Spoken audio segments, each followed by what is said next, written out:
Good afternoon, everybody. Welcome to today's talk. Well, you may find that the title of the talk is a little bit different from what is listed there. I think with the recent developments with the news we have seen related to Boeing, I think we can talk a little bit more about the battery.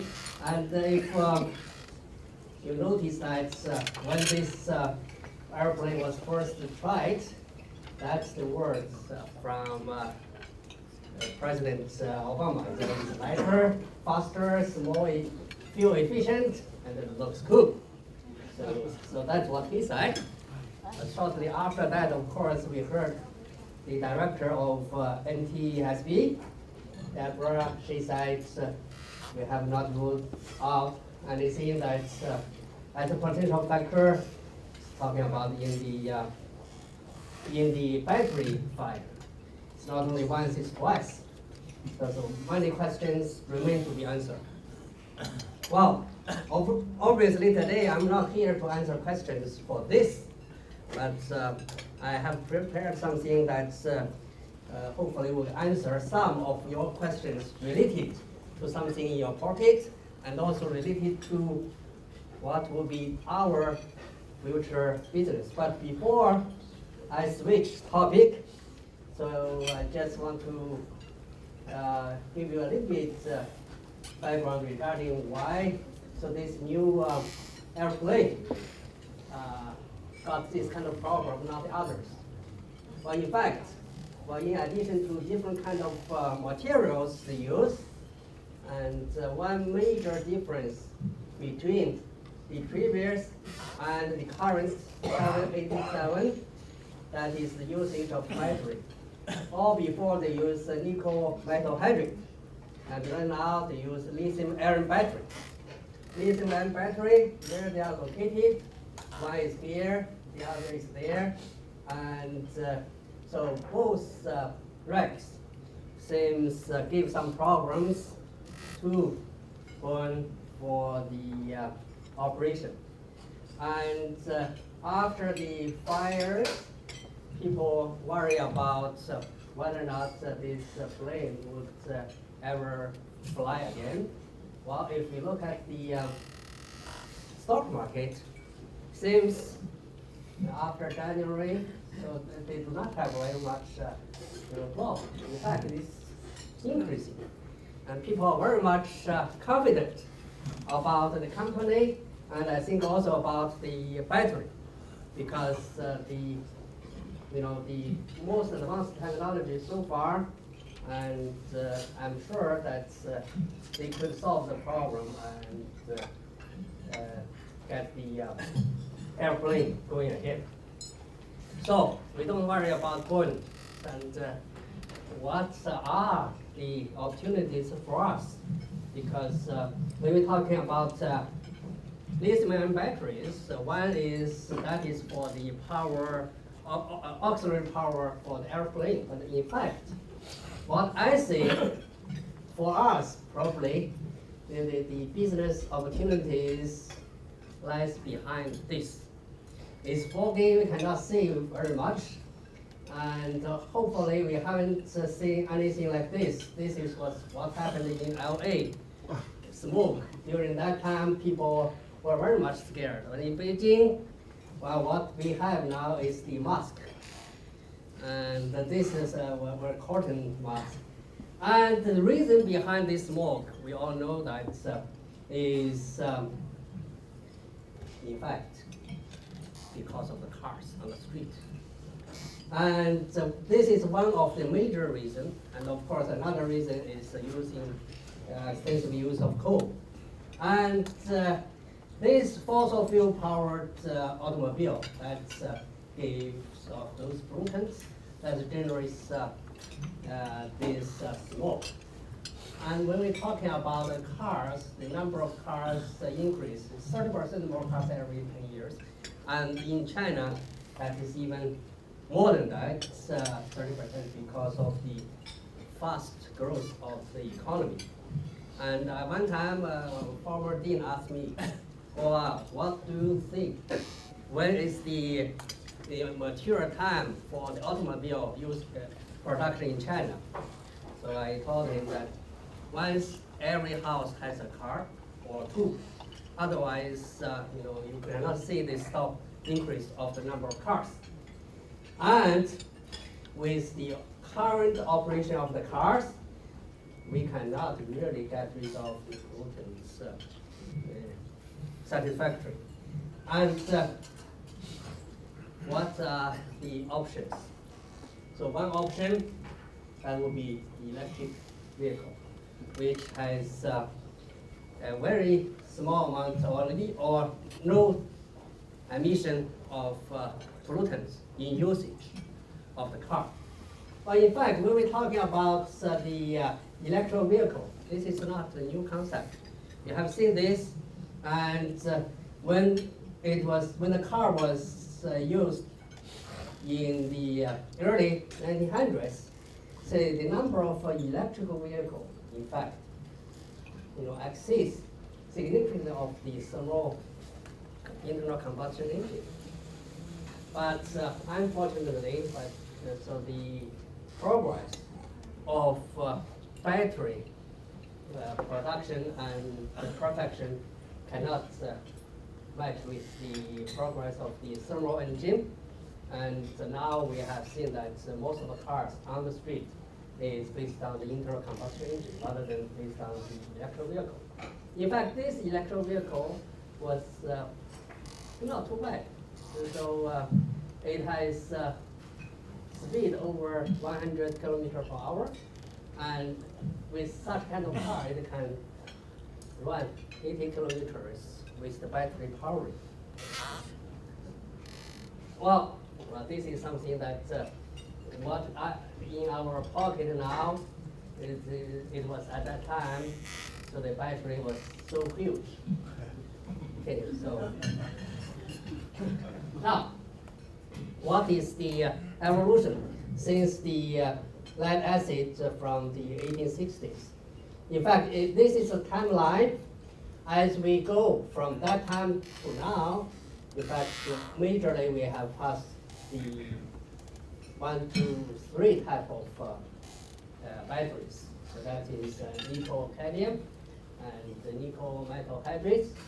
And majority of the batteries for the hybrid cars now use this. As I told you, that for the Boeing airplanes before 787, they use this kind of battery. And well, in the early 1990s, we have this kind of battery available. And now this kind of battery for most of those portable devices, the majority is powered by this type of battery. And well, what's the difference between this and that? Well, basically, that's the size. And this is small unit and large packs. Once we have large packs, and we have lots of energy packed in that unit, and then we need better management of the battery, and also in terms of safety issues, operations, things like that. That becomes very, very important. And in terms of the progress, we're talking about aiming at high energy and also high power. What are the range, roughly? Depends on the different kinds of companies' production or how you make it. And roughly, we're talking about lead acid. So 1 kilogram of the battery can deliver 30 watt-hour of the energy. And right now, when we're talking about lithium-ion battery, that's 6 times of that. So basically, 2 times for this, and then a little bit progress with nickel metal hybrids. And right now, we are talking about this. Okay. Well, from the hydrogen to lithium, right? Why we need that? Basically, we want to have this energy.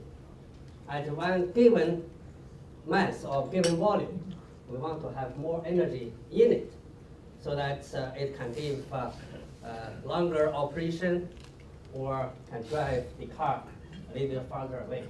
And energy, in fact, is for the calculation is easy. It's the capacity times the potential. But the capacity-wise, it's not that easy to find new materials for that. But that the potential a little bit higher, chemistry speaking, so we have lots of room there. And with hydrogen, we have a limitation that is the voltage is around 1.2 volts.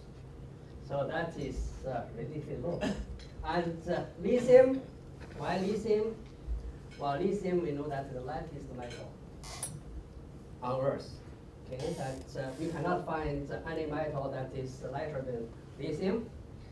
And also it has the most reducing power. Okay, so that is minus 3.04 with the standard electron. So the lightest, the most reducing, and so ideally that would be a good choice. But the only thing is we all know that lithium will react with water vigorously. So that's why you see for all those lithium ion production plants, they have this they're either well in the factory they have a very special kind of plant house, make sure that the water content, humidity is low, because you do not want the lithium to react with water. And because of that, also it requires organic electrolyte in operation. So that's why if you have a leakage from the battery, and that leakage is this organic electrolyte, if temperature is high, then flame is inevitable.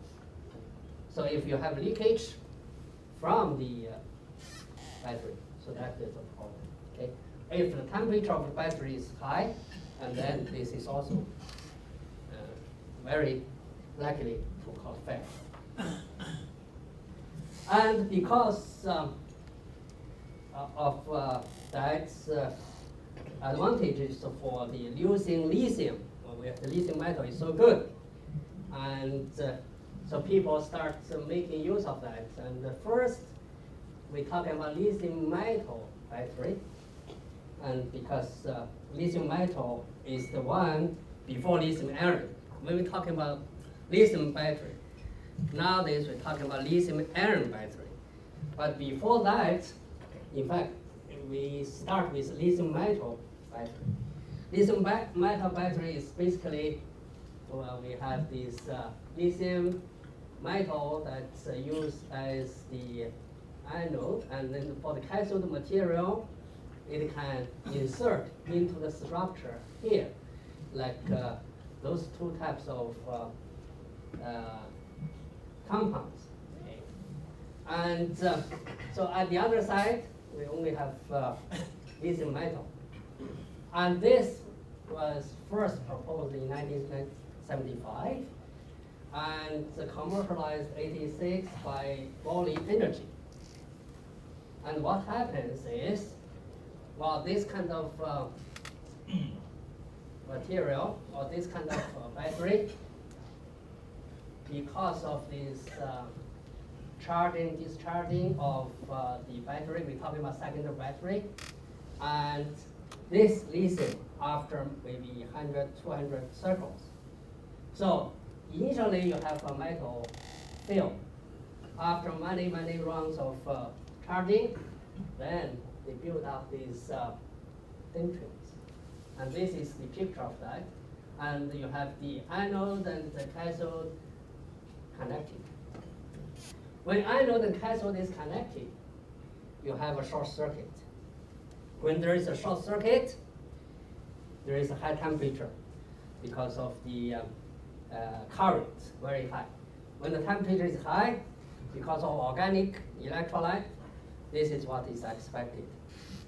And because of this, so lithium metal battery nowadays is not there anymore for most of cases if you use organic electrolyte because of this and because of explosion.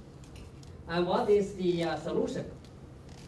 In fact, for solution of that, one solution now people are talking about is to use polymer electrolyte, not organic solvents, polymer electrolyte. Then this electrolyte could withstand the pressure that would not, this dendrites will not penetrate, so that you do not have short circuit.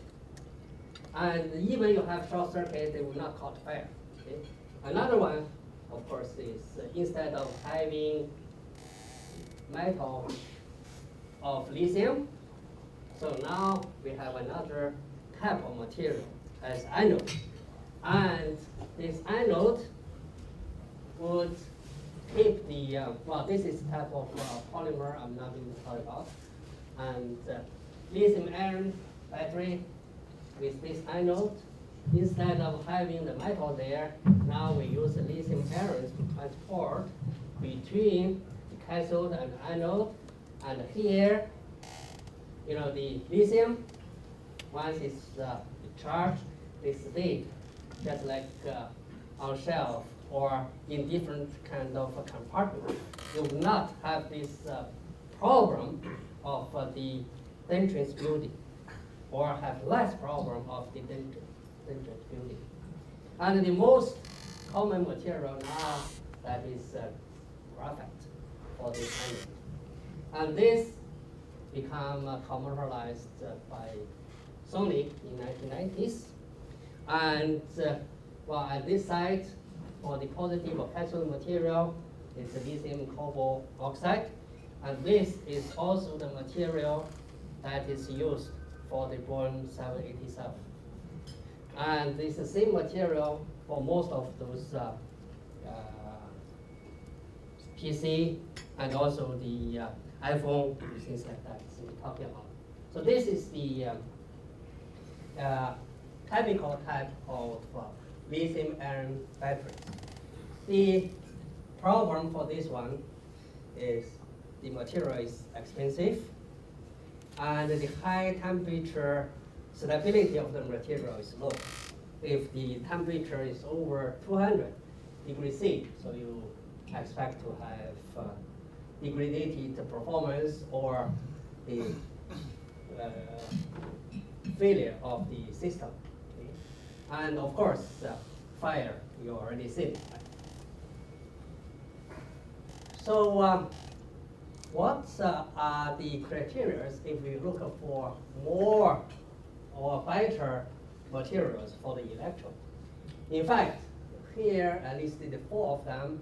So high electronic conductivity, to make sure that when you have electrical communication there, the internal resistance is low, so that does not generate overheating. Next one is a fast diffusion of lithium, so that if you want to have power, so you have energy there, you want to have power, that means that at a given amount of time, deliver the energy out. So this diffusion of that is very important, because now we see for lithium iron, they are not there for lithium metal to be standing free. You have 2 electrodes, and each electrode housing the lithium ion battery inside the structure of the material. Next one is empty crystallographic size, so that lithium could go in and get out. And the next one, this is talking about the later on for manufacturing. Make sure that you can afford to have large particles for better processing or industrialization later on, making the electrodes. And with these ideas, in fact, so far we have not found many choices. And on the market, we have the number of interesting candidates. In fact, basically we're talking about lithium cobalt oxide. and lithium nickel oxide and magnesium oxides. And combination of them and also. And what we see here, all of that in terms of chemistry, we have one electron exchange during charge and discharge. And so what is the progress in terms of making our material that could fit to our criteria or closer to our criteria? In terms of technology, we're talking about we could have different kind of combination of composition and have different kind of structure. And the next one, we're talking about using different kind of size of the materials. So this size of the materials, in the past 10 to 15 years, we're talking about from micro to nano materials. In fact, nanomaterials is so important that we have, before the available of nanotechnology, so this material, lithium ferrous phosphate. So if you hear about it, it's a iron electrode or iron battery. So most of that is based on this. And without nanotechnology, and that material was found, but not considered as a viable material for making battery because itself is insulating.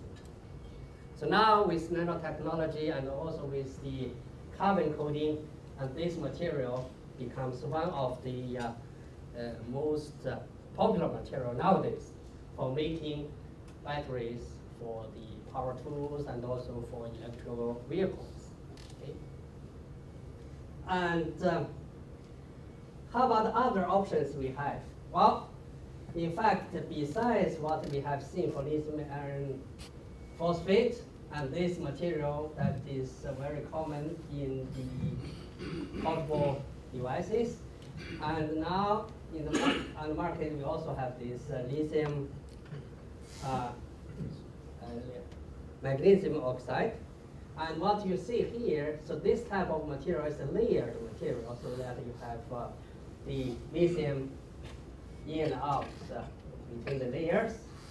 And this material, it has a shape of polygon shape. And this one is spinel type of materials.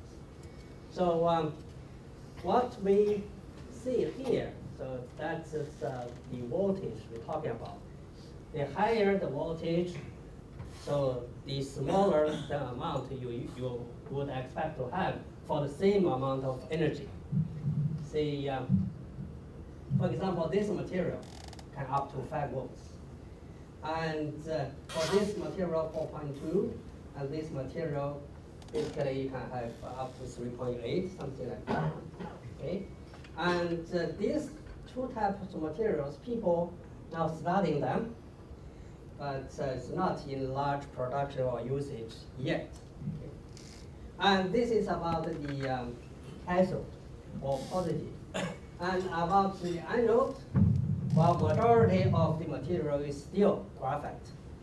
Different types of graphite from natural or from artificial, and different type of processed graphites, and or titanium oxide and silicon based, or now they're talking about lithium tantalate. Okay, so that could also be used. And recently, people also studied that of tin oxides as the anode material. So basically, what they want is to increase the capacity. Means that you use less amount of material, but store the maximum possible amount of energy in it. So the specific energy. And when we're talking about this, so this curve is more often referred because Ragon plot.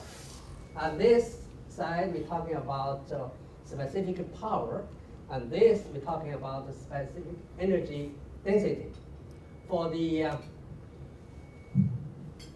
Well, basically we're talking about when you want to have high specific power, means that at a given time, you deliver the for short time to deliver the power, and just like run 100 meters, things like that. Okay, so supercapacitor probably is the one people always talking about. Very fast, a few seconds, deliver the whole energy out. And for the energy part, so we talk about that could last long with all the energy better utilized. Probably that is for the marathon like running, things like this. When we're talking about battery, in fact, the battery works between this and that. Okay? And for different kind of batteries, different operations, see lead acid, nickel metal hydride, lithium polymer, and lithium-ion battery range from here to there. Okay. What are other opportunities? We're talking about lithium-ion batteries. In fact, lithium-ion batteries, there is a large and diversified market from what we have already used every day, and potential markets for the EV, and the next one is large market for the power storage. And for power storage, in fact, the market is so far we only have less than 1.5% using batteries. There's a lot of room for that, and also stationary markets for power storage. There's expanding potential there. Okay. And when we're talking about the lithium battery come back, so what is the challenges? Well, cost is one thing. Everybody knows it's expensive. And top one probably is still now, we talk about safety. So for the cost, here are a few numbers we're talking about. For example, with 15 kilowatt hour, so with this kind of car usage, now we're talking about $7,500 US. And if we have HEV, so that's maybe $35,000. That's very high. What are our goals? In fact, nowadays, so the per kilowatt hour costs about $400 to $500 US. So our aim is to have it down to $100 US. And next one is the energy density. We're talking about 150 and 100, and double that to 250 to 300 WH per kilogram. Okay. And of course, safety. So we do not really expect to have explosions once it's in usage. So the problems causing that has to be properly managed. And this is, well, technical talking about why it happens. I will skip it. Okay. And the next one talking about the battery in energy storage. So how battery perform in energy storage? When we talking 1 kilowatt hour, well, if we, for that kind of energy, gravitational, you're talking about 1 cubic meter or 1 ton of water fall over cliff that is 367 meters. So that is pretty impressive energy. And when we're talking about kinetic energy, equivalent is like this. And if we put that, thermal energy, while you're talking about when usage in lithium-ion batteries, or if we change from 100 to 150, okay, WH per kilogram, with the heat capacity of the battery, talking about 1.5, and if the heat during this change of charge and discharge, if the heat is totally absorbed internally, you expect to have temperature change over 200 degrees C. So the temperature control or thermal control of the large battery is very, very important. Without proper control, then possibility of serious accidents is there. And from the news, we're talking about the batteries for 787. They say we do not have problems of overcharge because they have upper limit. They have battery management system for the voltage, but whether or not they have proper temperature control, we do not know. I think obviously the proper internal temperature control was not there. Otherwise, you would not expect to have explosion or flame. Well, in terms of safety, how can we to improve the safety? Well, we all know that zero risk does not exist, but we could minimize the risk by doing a few things. For example, so from the cell design, electronics, or from the pressure limiting valve, or from thermal management, or from battery monitoring system, and all that is battery management system helps with that. But mainly, I think if we could not have improved chemistry, if the materials or composition components of the battery is viable for the accidents, then you cannot avoid that. And another thing, we're talking about electrolytes additives. Right now, most of the electrolytes, we're talking about the organic solvents. So people are still not, trying to figure out whether or not to be able to find good conducting polymers or ionic liquid to give the comparable conductivity. Okay, and coating of the materials to improve the electronic conductivity, and shutdown additives. So basically, we're talking about battery. There is another thing I did not mention about this. Between the anode and the cathode, there's also one separator, which separates the anode and the cathode, so make sure they are not short-circuited. And for that material, so it can be so designed that when temperature increases to a certain level, then it has a shutdown option, so that there is no electrical transfer. Then the battery simply stopped, rather than just having a short circuit or having run down. And well, SEI modifier, so that is something too technical. I will not talk about it. And of course, the material chemistry, we're talking about using different kinds of materials and safer materials. And lithium cobalt oxide is viable for high temperature condition. But right now, when we're talking about lithium iron phosphates or lithium magnesium oxides, so most of that problem could be minimized. Okay. So what is the next thing? Next thing, before the lunch, and I have some friends ask me this question.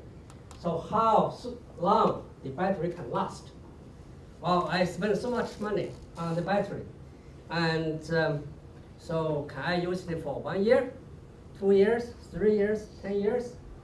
Because the longer the battery life is, and the potential, the cost for using the battery, of course, is shorter. Even the unit price is the same. So the durability, that is very important.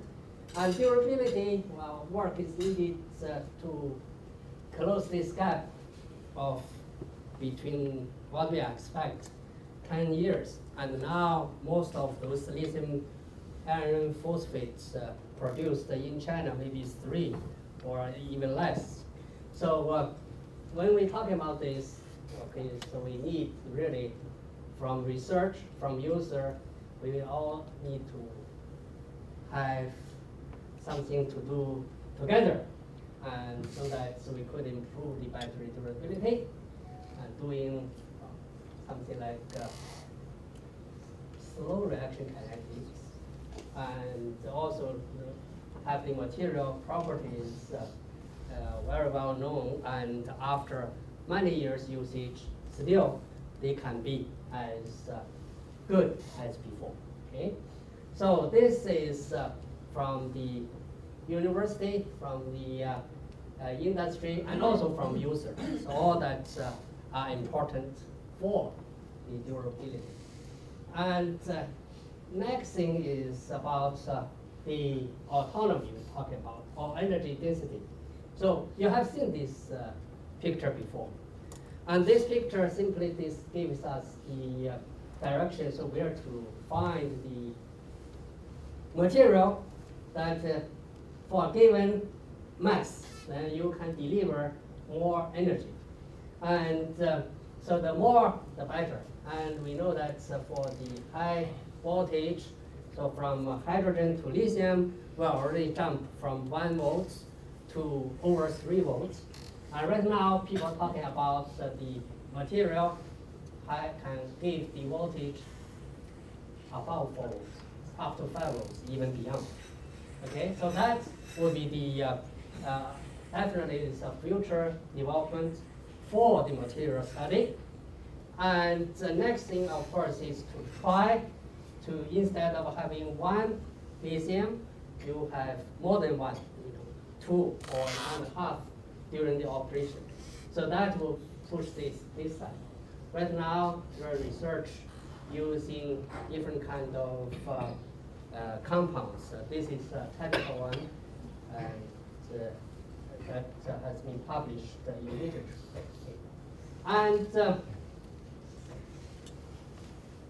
well, now when we're talking about cars, you see the internal combustion engine is much better than lithium-ion battery. And how better?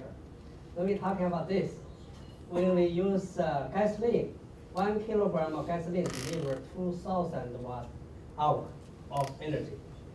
And now we're talking about lithium-ion battery, we're talking about nominally 150 watt-hour per kilo. And that, when we're talking about the difference, is factor of 15. So that's a very big gap.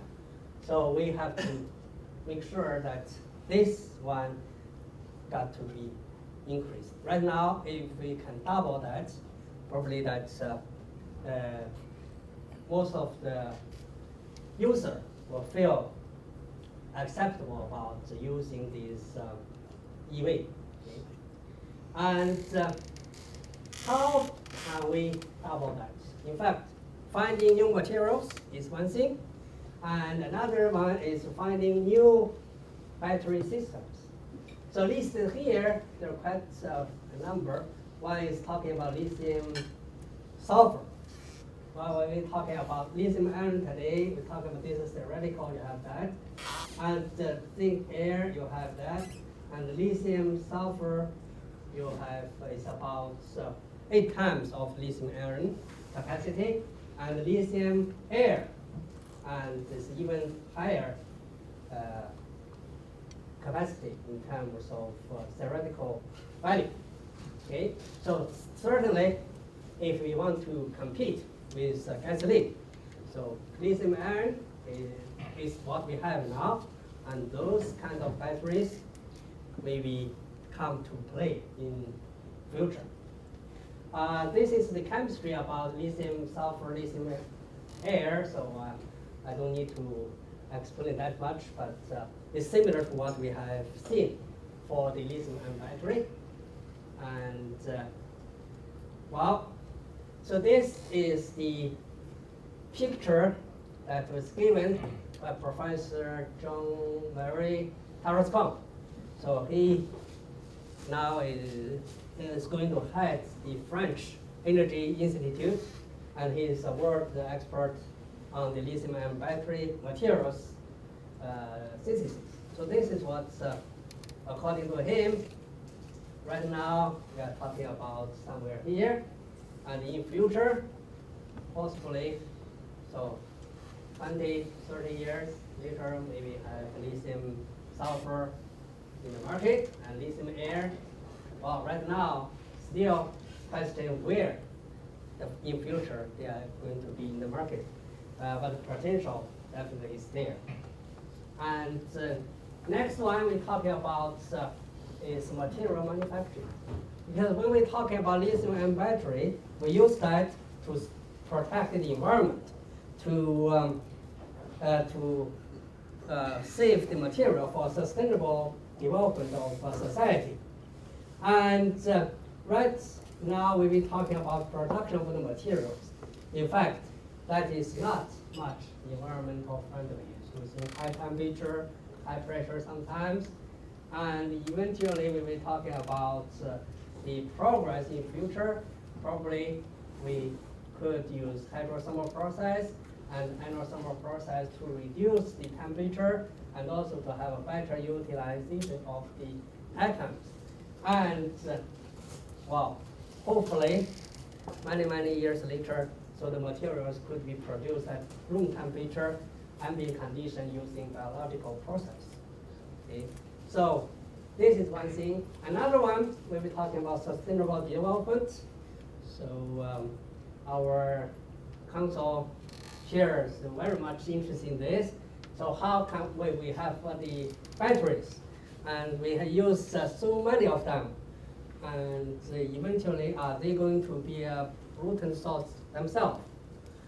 For current practice, yes.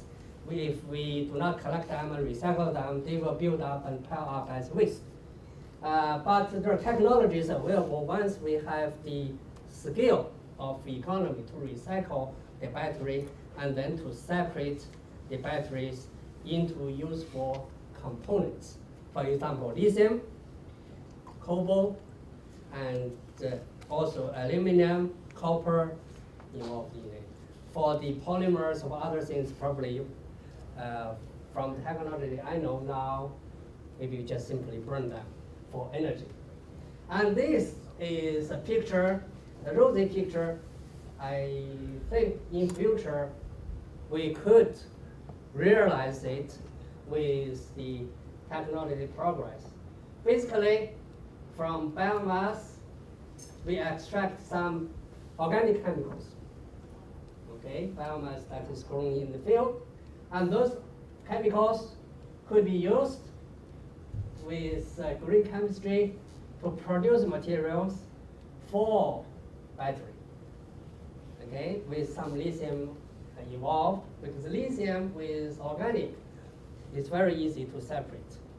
And once you burn the organic, lithium could form lithium carbonate, and that is a salt, and we can recover the lithium easily.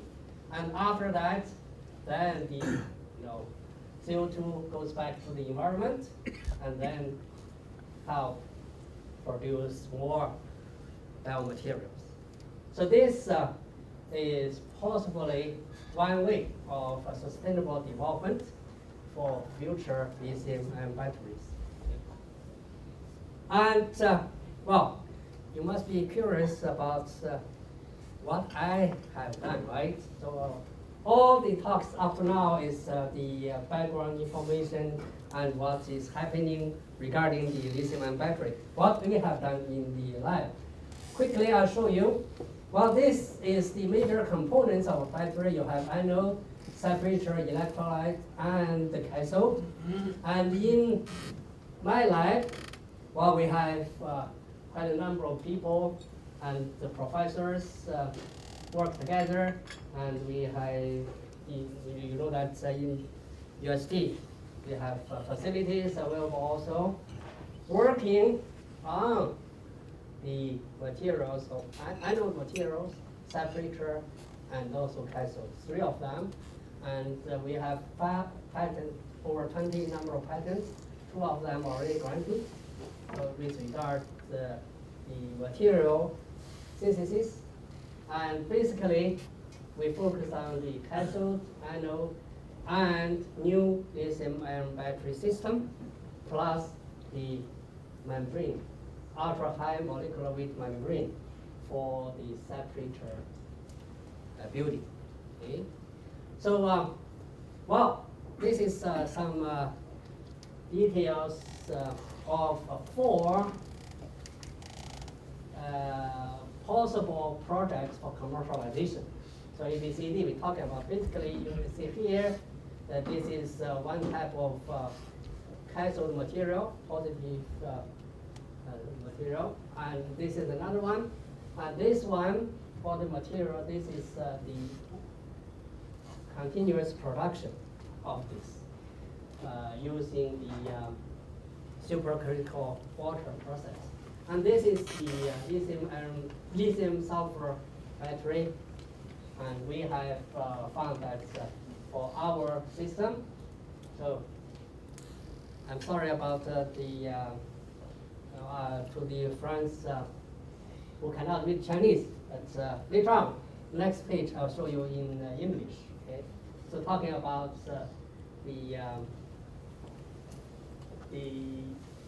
this one, you have seen that the capacity is very high, and comparatively, we're talking about this 5 times of current lithium-ion battery, and this is about the separator using this material.